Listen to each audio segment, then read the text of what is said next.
Então é isso, senhores. Vamos começar então a nossa reunião do nosso grupo aqui de não é de Brasília. De Brasília foi terça-feira. Às vezes se eu misturar Brasília com física, né, relevem, tá? Que eu mexo com Brasília, mexo com física, mexo com núcleo. O Marco Antônio tá no grupo de Brasília, mas é de Maceió e vai dar palestra no grupo de física. Então, assim, tá tudo junto e misturado, tá? Então, se eu tocar uma palavra ou outra, ignore. Hoje, quinta-feira, tá certo? Hoje é quinta-feira, estamos no grupo de física, tá? E a gente vai continuar aí a nossa temática da semana passada, que a gente estava trabalhando, o Marco Antônio trabalhou com a gente aí um pouquinho sobre a questão do tempo, tá? Algumas perspectivas, aliás, uma perspectiva um pouco mais filosófica, ele vai retomar aí, ele vai explicar. Eu não vou nem tentar explicar porque ainda estou tentando entender algumas coisas que ele está falando, ó, e não é de hoje nem da semana passada, é de anos. É de anos que eu estou conversando com o Marco Antônio algumas coisas e é de anos que eu estou tentando entender algumas coisas. Eu acho que eu vou conseguir entender alguma coisa hoje, tá? Mas se eu não entender também, não se prendo a mim, se prendo a ele. Então a conversa hoje é com ele. Para quem não viu, quem não teve oportunidade de ver ainda, eu coloquei, acho que foi ontem ou foi hoje, a nossa conversa lá do grupo, a primeira parte da semana passada, que foi sobre essa primeira parte do tempo, tá lá no canal do YouTube do Núcleo, tem uma playlist só lá do grupo de física, tá? Então depois vocês deem uma olhada. Depois eu vou pegar o link aqui e coloco para vocês acompanharem na semana passada, porque já teve a reunião hoje, vai ser, o Marco Antônio ele vai continuar, vai dar alguma revisão aí, alguma coisinha, mas vai continuar o assunto, tá? Então e depois vocês dêem uma conferida na conversa, na apresentação da semana passada, tá? Então é isso, Marco Antônio, fica à vontade, o negócio é contigo agora.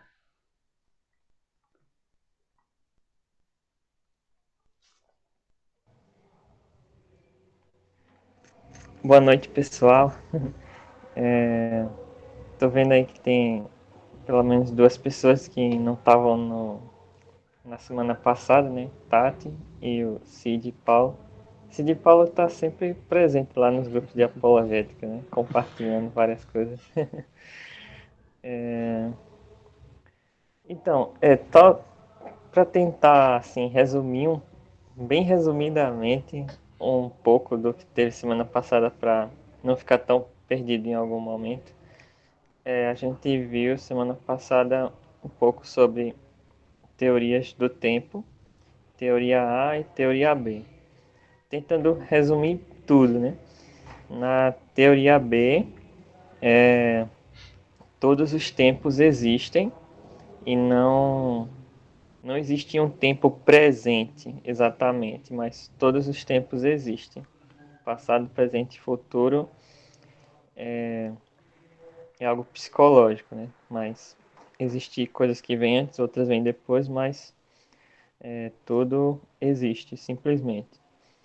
E a teoria A tem algumas vertentes, né? Uma das vertentes que eu citei foi o presentismo, que é que só o tempo presente existe, né? O futuro e o passado não existem, é só o presente, né? E o presente vai constantemente mudando. Então, só resumindo isso, que talvez em algum momento seja, vai ser preciso lembrar, né? Então, a gente viu sobre viu uma base sobre isso para discutir um pouco sobre Deus ser temporal ou atemporal. Como eu disse, é uma das divisões mais significativas do teísmo, né? Se Deus é como entender a eternidade de Deus. E hoje eu vou trazer um pouco de cada visão, né, de Deus ser temporal e atemporal e alguns argumentos a favor ou contra cada perspectiva, né? Mas antes da gente ver alguns argumentos, né, tentar definir o que, é que a gente está entendendo por Deus ser atemporal ou temporal. Deus, se ele, ou melhor, um pouco antes, né? Só lembrando, né, que todo cristão concorda que Deus é eterno. Deus não tem começo nem fim. Agora, muitas vezes se difere em como se entende a eternidade de Deus. Uma forma de entendê-la é dizendo que Deus é atemporal. Nesse caso, na definição, seria que Deus não se localiza em qualquer ponto do tempo e não experimenta coisas e eventos em sucessão. Ou seja, um exemplo, né? Pensemos na Primeira Guerra Mundial e na Segunda Guerra Mundial. Se Deus é atemporal, Deus não vê, digamos, a Primeira Guerra Mundial acontecendo antes da Segunda. Deus vê os dois eventos e todos os outros eventos como se fosse presente para ele, né? E não vê uma coisa depois outra, como se no seu eterno presente ele visse todos os tempos. E essa foi a perspectiva, digamos assim, mais adotada, digamos, pelos teólogos, desde Agostinho até Tomás de Aquino, praticamente era padrão, digamos. A outra forma de ver a eternidade de Deus é entender Deus como sendo perpétuo ou sempiterno. Como assim? Nessa perspectiva, Deus existe desde sempre e para sempre no tempo ou temporalmente. Deus existe em cada momento do tempo passado, existe agora e vai existir em todo momento do tempo futuro. Alguns filósofos acreditam que essa é a perspectiva da maioria dos filósofos da religião atualmente, de que no passado que a gente viu era mais a perspectiva era Deus atemporal e atualmente a maioria hoje pensa Deus como perpétuo ou sempre eterno. Então, vou passar então para algumas razões por que alguns adotam uma perspectiva ou outra. Bom, por que que Deus seria atemporal, né? Qual uma das razões que poderíamos pensar assim? Muitos entendem que se Deus for atemporal, esse é um modo mais perfeito de existência, né? Um modo mais perfeito de Deus ser, né? Muitos atribuem que essa visão cristã da, da eternidade foi muito influenciada por Platão, né? De que as formas ideais, né, seriam eternas no sentido de serem imutáveis, perfeitas, né? E o que isso implicaria, né? O perfeito, né? Ele ele não precisa que nada seja acrescentado e nem que nada seja tirado. Então seria imutável. E se se Deus é imutável, qual o raciocínio? Só há tempo se houver mudança. Se não há mudança, não há tempo. Logo, Deus é atemporal, porque ele é imutável, ele é perfeito. E fora algumas outras questões que se encaixariam por aí, né? Por exemplo, que Deus, se ele fosse temporal, ele ia, digamos assim, perder experiências. As coisas que passaram não voltam mais. Então, Deus não poderia viver as coisas boas que já aconteceram, se ele for temporal, porque aquilo passou. E ainda nesse raciocínio, né, de que só há tempo se houver mudança, né, um filósofo que eu vou chamar assim, atemporalista, para resumir mais, que ele defende que Deus é atemporal, Paul Helm, ele, por exemplo, ele argumenta que se Deus for temporal e só existe tempo se há mudança, então houve uma série infinita de eventos, porque Deus não teve começo, então se Deus existe desde um tempo infinito, haveria uma série de eventos infinitos. E como o infinito real não é possível, então Deus deve ser necessariamente atemporal. E ainda nesse sentido, né, o tempo seria uma criação de Deus. Deus é atemporal e ele que cria o tempo.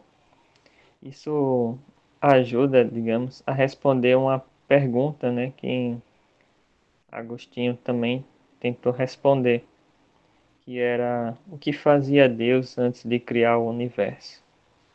O Alexandre riu aí. Então, a resposta para o atemporalista, né, seria, digamos, fácil, né? Ah, não existia um tempo antes da criação do universo, então não tenho que perguntar o que Deus fazia antes, porque antes não havia tempo. É a resposta mais curta, né, e simples, né? Bom, Ô, Marco, outra... mas tem outra Diga aí, resposta diga que o aí. Marco Antônio, o Tomás falava. A outra é melhor, ué. Aquela que ele falou, pô, o que que Deus fazia antes de criar o tempo? A outra resposta que é melhor, mais convincente. Criando o inferno para pessoas que fazem esse tipo de pergunta. Essa é a melhor, viu? Foi, foi o próprio Agostinho que falou isso. Isso, Ele falou isso, é né? Agostinho, não é Tomás de Aquino, Agostinho, misturei os caras aqui. Ele falou, não, Uhum.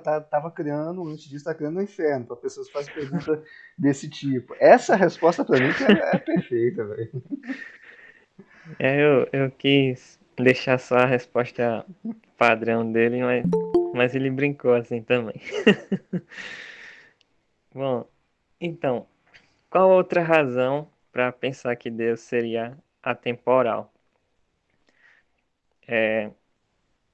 Um dos problemas da teologia e filosofia é conciliar a onisciência de Deus com o livre-arbítrio. Se Deus é onisciente, conhece todas as coisas, passadas, presentes e futuras, né? Como é que nós podemos exercer o livre-arbítrio, né? Porque se ele já sabe de tudo, já estaria tudo, não estaria tudo determinado, né? Eu não poderia agir de um modo diferente do que Deus já sabe. Então, em certo sentido, a gente tem que manter as duas coisas, né? Tem que manter que Deus é onisciente, porque é um atributo essencial de Deus, a onisciência. E por outro lado, o livre-arbítrio também é um requisito, me parece, para haver responsabilidade moral, né? Se eu não tenho responsabilidade pelo ato que eu fiz, né? Porque eu seria culpado ou abençoado por agir de determinada maneira, né? Então, como conciliar a onisciência com o livre-arbítrio? Se Deus é atemporal, há uma forma de tentar responder esse problema, que foi apresentada por Boécio, que é mais ou menos assim. É, se Deus é atemporal, não existe uma presciência. Deus não sabe que algo vai acontecer no futuro, mas como Deus está, digamos, fora do tempo, ele vê tudo como um presente para ele. Então, da mesma forma que eu digo assim, ó, eu tô vendo agora o Alexandre tá andando ali. Ô Marcos, É, oi, Diga aí, Só que essa Cid. ideia aí acaba caindo um pouco na ideia do teísmo aberto, né? De um Deus que não consegue, não compreende o que vai acontecer, né, nesse futuro, né? É, na verdade, nessa resposta não. Nessa resposta não é que Deus não sabe o que vai acontecer. Ele sabe, mas que nessa perspectiva ele não sabe como se fosse uma coisa futura. Para ele, ele sabe como se fosse algo presente. Não é como se não é como se eu soubesse, digamos assim, eu sei agora que amanhã o Alexandre vai comprar um carro novo, né? Não é nesse sentido que Deus saberia, né? É no sentido de que Deus, do seu presente, ele vê o Alexandre comprando carro novo já. Ele não espera o Alexandre, ele não vai esperar o outro dia para o Alexandre comprar, mas para ele, nessa perspectiva temporal, Deus vê acontecendo. Então, seria uma forma de responder, né, o problema da presciência e do livre-arbítrio. Então, tem algumas outras razões, mas eu tentei sim ser mais resumido e trazer algumas coisas que desse para explicar em menos palavras, porque tem assuntos que vai se desdobrar tanto que aí, aí fica para vocês ler um pouco mais a dissertação. Acho que o Alexandre mandou, não foi? Pronto. Então, eu trouxe aqui pelo menos três razões, né? Deus ser o modo mais perfeito de ser, né? Imutável, né? Não perder experiências. De Deus, do tempo, se não haver tempo sem mudança, né? Deus teria que estar num estado de constante mudança se ele fosse temporal. E que Deus criou o tempo, isso facilita responder a pergunta lá de Agostinho.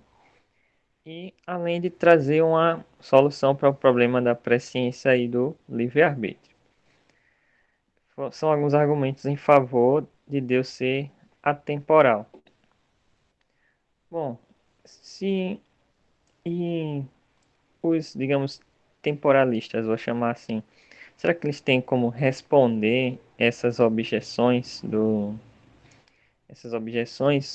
ou melhor, fazer objeções a esses argumentos? Bom, eu vou tentar resumir então algumas respostas ao,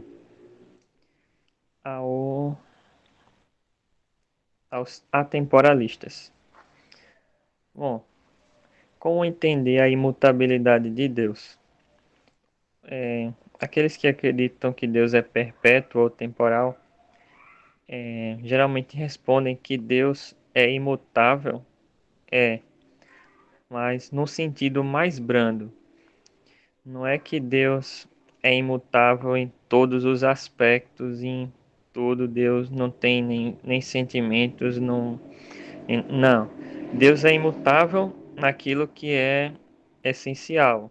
Ele não muda em sua onisciência, em sua onipresença, em sua onipotência, em sua bondade, em sua liberdade.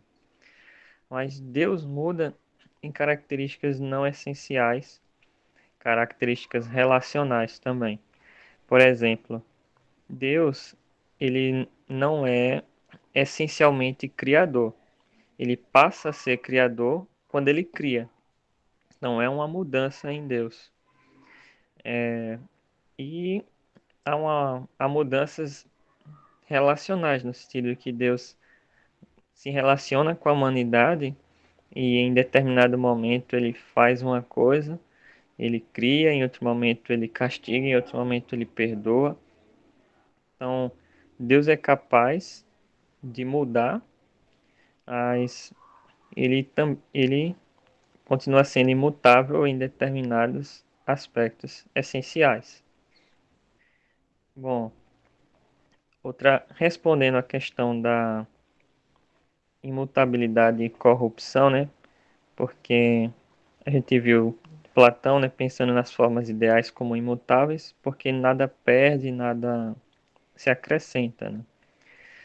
A gente pode pensar que nem toda mudança é para melhor ou pior, e que a corrupção de uma coisa, né, deterioração de uma coisa, não é advinda simplesmente da passagem do tempo, né? Não é o tempo em si que causa uma degradação. Então, um ser onipotente como Deus não seria corrompido, né, degradado com a sucessão do tempo. E quanto à perda de experiências, né, que Deus perderia experiências, né? Nesse caso, seria verdadeiro que Deus não vive os momentos passados. Para o temporalista, né, Deus não viveria momentos passados. Aquele momento passou, né, não volta mais. Mas que Deus, tendo uma memória perfeita, né, consegue lembrar tudo que aconteceu de modo perfeito, e sendo onipotente, ele tem o controle do futuro, né? O futuro está sujeito a ele, de modo que ele pode criar estados tão bons qualitativamente quanto outros estados passados. Bom, e obje... quanto ao argumento de que o tempo é criado, né? Porque se o tempo é uma criação, né? Deus não poderia ser temporal, né? Uma resposta possível é que o tempo não é uma criação, né? O tempo não é criado. Swinburne tem, é, Richard Swinburne, ele fala que o tempo sempre existiu, né? Você dizer que o tempo foi criado, para ele é como dizer que o tempo começou a existir após um tempo em que ele não existia. É como se é como se quisesse sim dizer que, ou melhor, é como que quando se fala de tempo do universo, né? Como a gente discutiu no, no encontro passado, né? Esse tempo físico, né? Swinburne ele não pensa como uma criação absoluta do tempo, mas como uma criação do tempo métrico, um tempo que é capaz, que pode ser medido por conta de leis da natureza. E o tempo em si ele não seria criado, mas ele sempre existiu, né? Alguns pensam no tempo como uma característica de Deus, como um atributo de Deus, como um aspecto do ser divino. Então, se o tempo for um aspecto de Deus, ele não é uma criação. E, inclusive, né, é possível se pensar que só possa haver mudança se houver tempo, né? Alan Paget ele vai definir o tempo como a dimensão da possibilidade da mudança, porque só poderia haver mudança se houvesse tempo, mas poderia haver tempo sem mudança.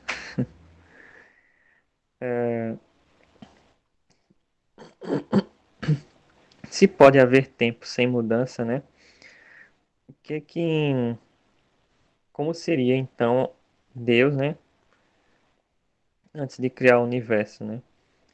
Swinburne ele vai sugerir que Deus estaria num estado único, que podia ser considerado como o primeiro momento do tempo, um estado único sem mudança, que, como eu disse, não haveria possibilidade de medir, né? Não seria possível então dizer se esse tempo demorou muito ou pouco, ou medir, né? Se foram, seria impossível dizer foram vários anos ou poucos anos, ou tanto é que alguns temporalistas chamam esse período, digamos assim, de pseudotempo. Seria um estado em que não havia mudança, mas que havia possibilidade de mudança. Bom,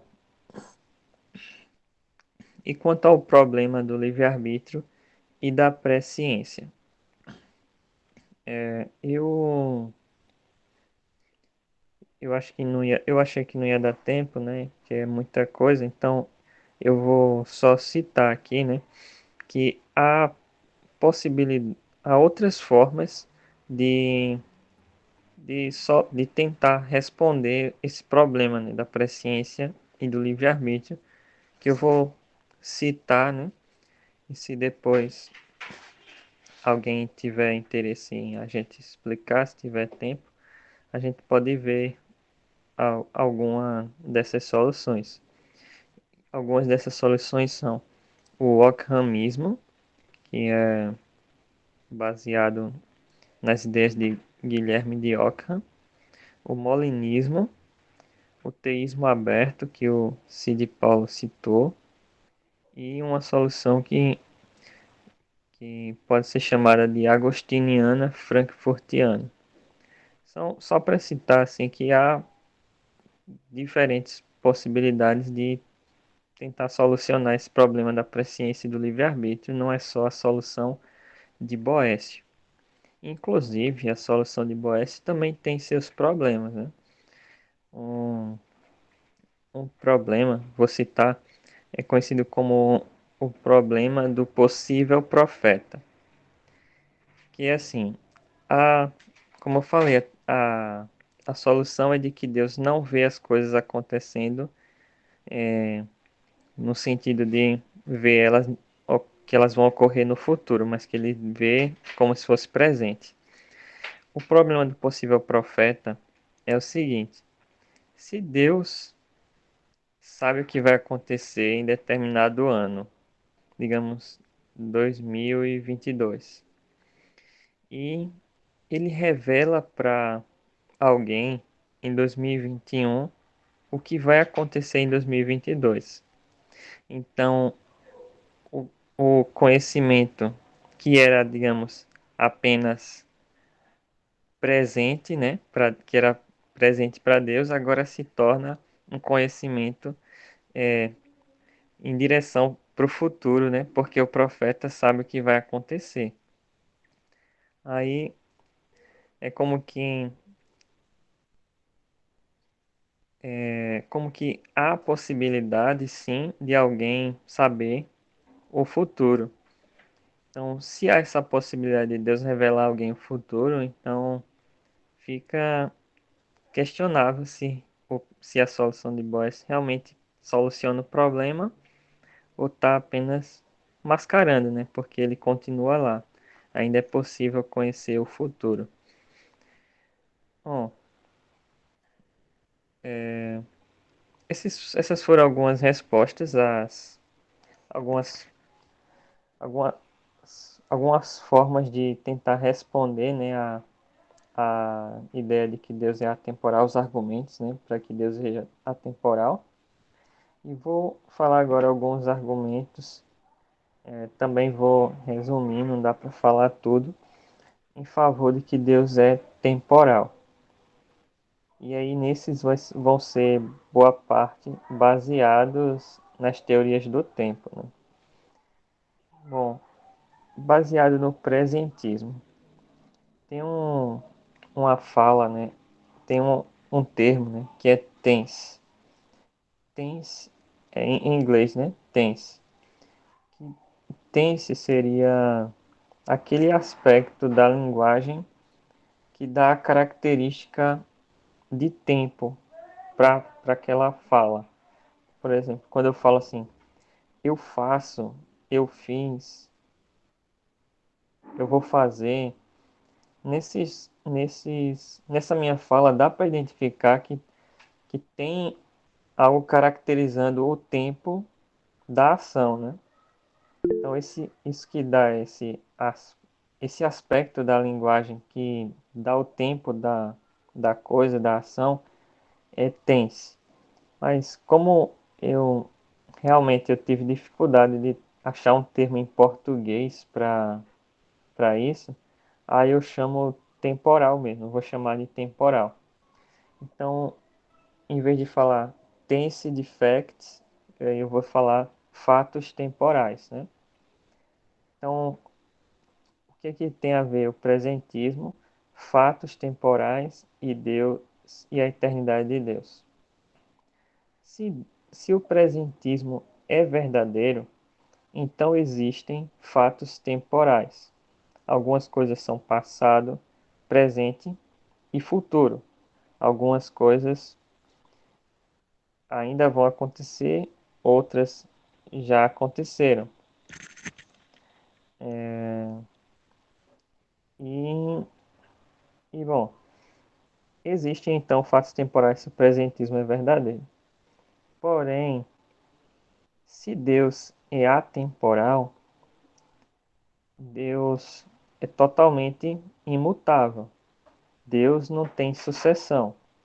Deus, ele isso tornaria a atemporalidade incompatível com o presentismo. Por quê? Deus é onisciente. Então ele conhece todas as coisas, passado, presente e futuro.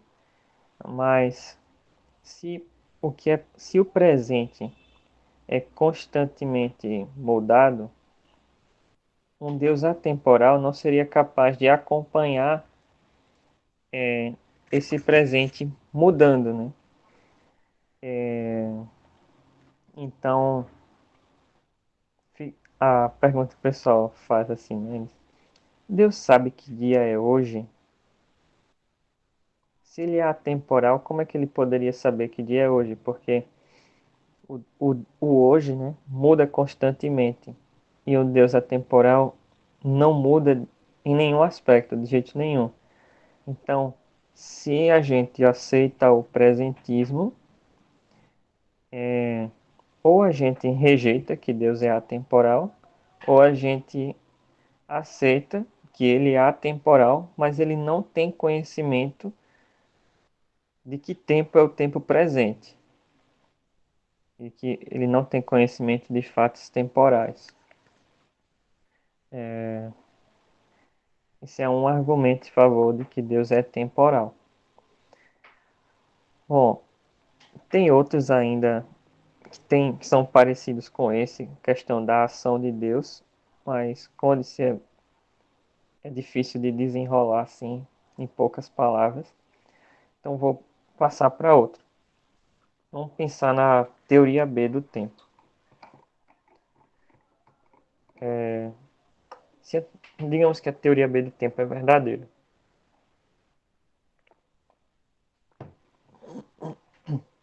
Bom, se a teoria B do tempo é verdadeira, todos os tempos são reais, passado, presente e futuro, né? Só que fica a questão. Vamos lembrar do mal, né? O mal no mundo. Se,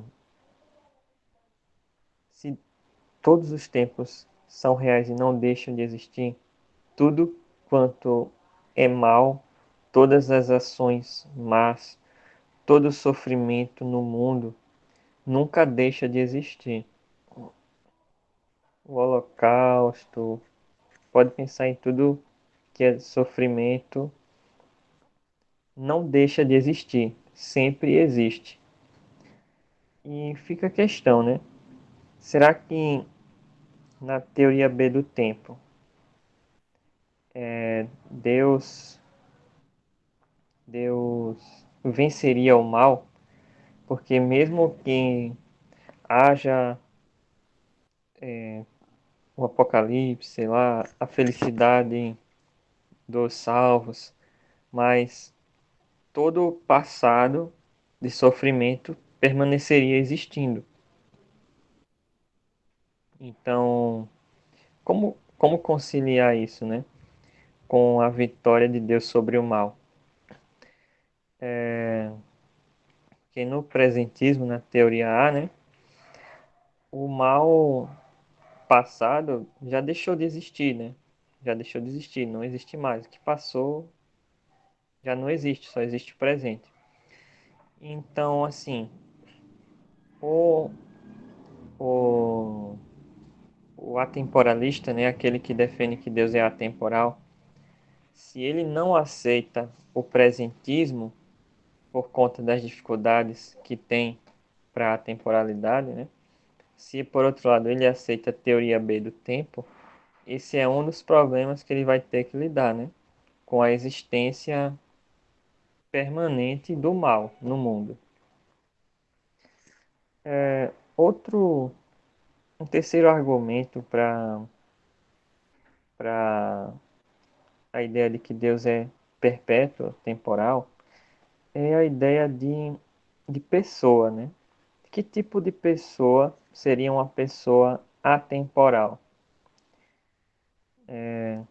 Nelson Pike, ele, estou resumindo aqui, né? Mas ele reflete um pouco sobre ações que uma pessoa atemporal ou indivíduo atemporal não seria capaz de fazer, de realizar.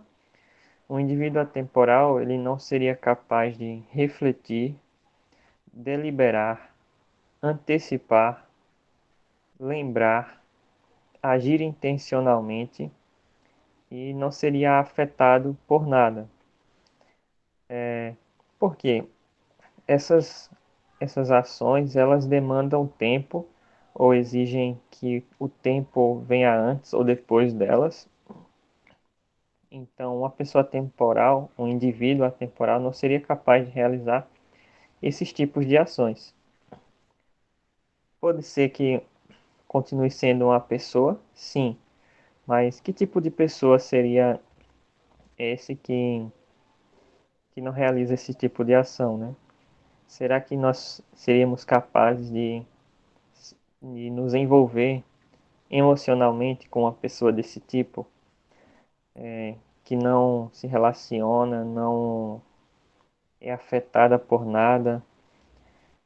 Será que o Deus cristão é desse tipo? Seria assim desse tipo?